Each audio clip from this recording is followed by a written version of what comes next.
Hi, everyone. I wanted you to see the future, which is Kenneth, and the past, and maybe the present, which is me. I'm retiring, and I thought this was a great chance for you to see us together, and we were going to answer some of the questions that you all have given to us after the announcement that I'm retiring at the end of January 2017. So Kenneth, this is going to be yours in a little while. Thanks, Peter. So the first question, which comes off of your Yammer post, is what does the greatest shipping company in the world mean to you in a personal way? Well, clearly it's not a defined state that we can just look up in a book and say, now we've arrived. What it is really aspirational. It's about getting out of bed in the morning, and it's about doing something that's more than just being incremental. It's about aiming higher. You're always talking about how everyone needs to be a leader. What would you say to everyone? Well, first of all, I would say that TK is a fantastic place to work because you have leaders all around you. And if you want to evolve as a leader, I'm of the firm belief that nobody is born as a leader, but we all have the opportunity to become leaders. And if you just look around you, I'm sure you can find somebody who will inspire you. Take it, make it your own, and become better. So we just announced you're going to get the job, but already they're asking, how will you be dividing your time in the next 12 months? Yeah, I think that's the big question. And I've had conversations with a lot of CEOs over the years and asked them the same question, how do you do it? And the first answer I get is that it's very lonely.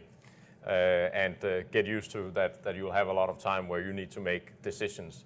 I think to me what it's about is dividing the time between being reactive, responding to what the business actually needs, but also finding the time to be reflective, which is really what I think is the time that I need in order to think through and work with the team and figure out so where we're heading over the long term, and not just what do we need to do today. So you said that being CEO can be lonely. Yeah. When I was Chief Strategy Officer, everyone used to come in and talk to me. And suddenly when I was CEO, not as many people came in. Will you be able to overcome that? Being lonely, you mean? Yeah. Yeah, I think I'll be able to find friends in other places in case I won't have friends here. But I'm still hopeful that we You can... always have friends here. Yeah, and I'm still hopeful that the open door policy absolutely works. I'm a great believer in having as many conversations as you can have, and I know you've been the same. And I do think that is important to uphold. This is a tough one. What are you most excited and most scared about becoming the next Chief Executive Officer? Well, obviously the excitement part is that I've worked for the company for 16 years and I love this company. The reason why I joined was that it was a transnational company with a big dream. And we have lived that dream in a very big way. So for me to just be able to step in and lead the company and continuing that dream is of course what I'm extremely excited about. If we look at what I'm scared about, of course we are looking at the industry today, and I think it's fair to say that we have a few challenges out there. It's rough waters and narrow channels that we need to navigate through. But I'm still convinced that we have the right team. If anybody can do it, it's the team that we have around TK. And when I look around the industry, I think we still stand out and have a competitive edge over a lot of other people out there that have equally big challenges as we do. Another difficult question, and especially with me in the room. Kenneth, in what key ways do you think you will be a different leader than Peter? That's a good one. Thanks for that. Well, first of all, we all have different backgrounds, and that's the great thing about TK. I think we're very good at taking people from all parts of the world with all kinds of background. We let each other work, and we end up in different places. And the reason why we do that is that I think we have some special sauce where we look at each other and we try to steal pieces from each other where we can just continue to learn and evolve. That's definitely good. So for me, it's actually more about what are the areas where I can be you, what can I take? You clearly had a business sense, a deal-making sense, a financial sense, the way you interact with our investors, and how you think through complex matters and asking the big questions. Those are things that I learned from working with you over the past more than 10 years. And that's what I'll try to make mine. So it's more about what can I actually take from all of the great leaders and the staff that we have at TK and try to reuse and just to become better. Okay. Here's a question that maybe you won't have in the future. What do you like to do in your spare time? Yeah, what? I think we all have our fair share of travel days during the year. I've lived a life where I moved around a lot in the world. I grew up in Denmark. I moved to San Francisco when I was 21 years old only, and I've lived in different places. So when you do that and you travel a lot, I think you become, as in my case, you become very close with your family. So when I'm off, I spend a lot of time with them. Try to be at home, try to relax, recharge the batteries, and be ready for the next trip or the next workday. So I thought I had a summer house far away, but you have a summer house 9 time zones from Vancouver. Tell me about that. That's right. Well, first of all, my wife is Danish. My oldest son is born in Hong Kong, and my youngest son is born in Canada, so he's Canadian. And we all speak Danish to each other.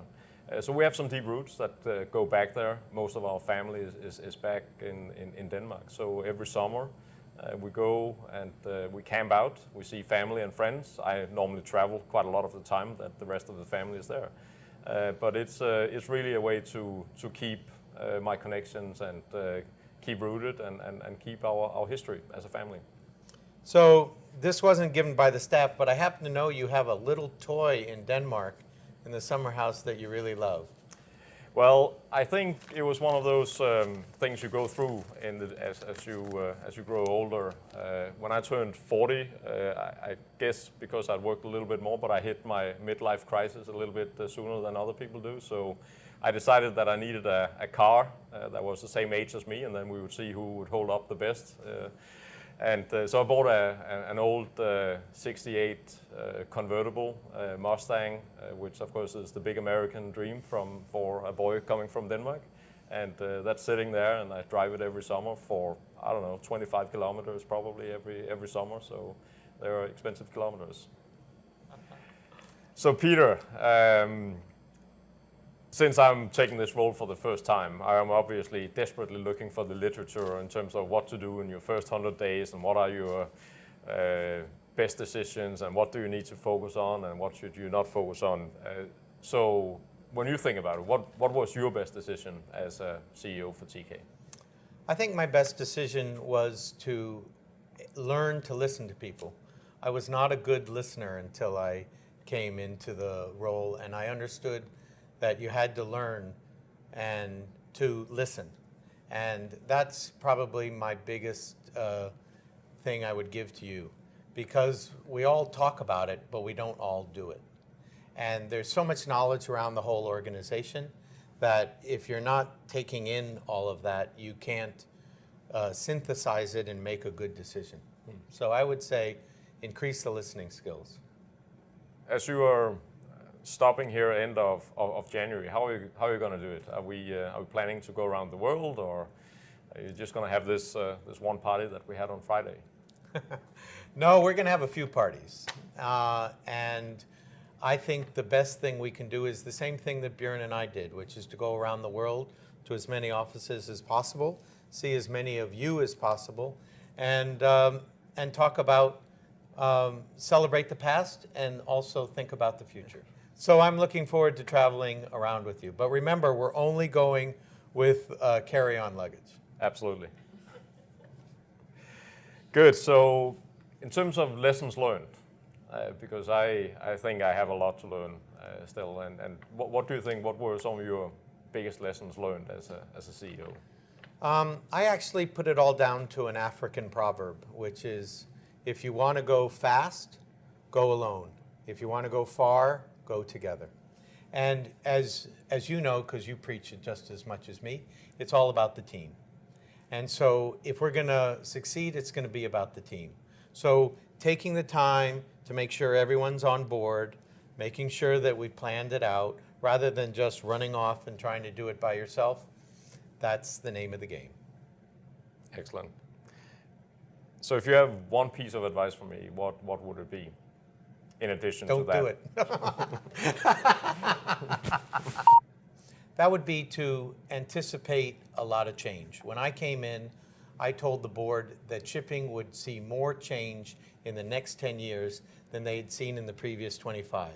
I was wrong. There's been more change in the first 5 years that I've been CEO than there was in the last 25. So we all know that there's disruption happening. There's a lot of service businesses that are changing. And I think you have to evaluate that changes and position TK to go forward.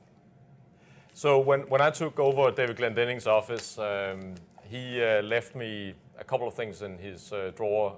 I think there were 35 cents, and then there was a cap from one of these airplane toothbrushes. What am I going to find in your drawer? Same thing you're going to find being CEO. It's going to be a surprise. Thank you for that. I'll wait. So how will you be involved with TK going forward?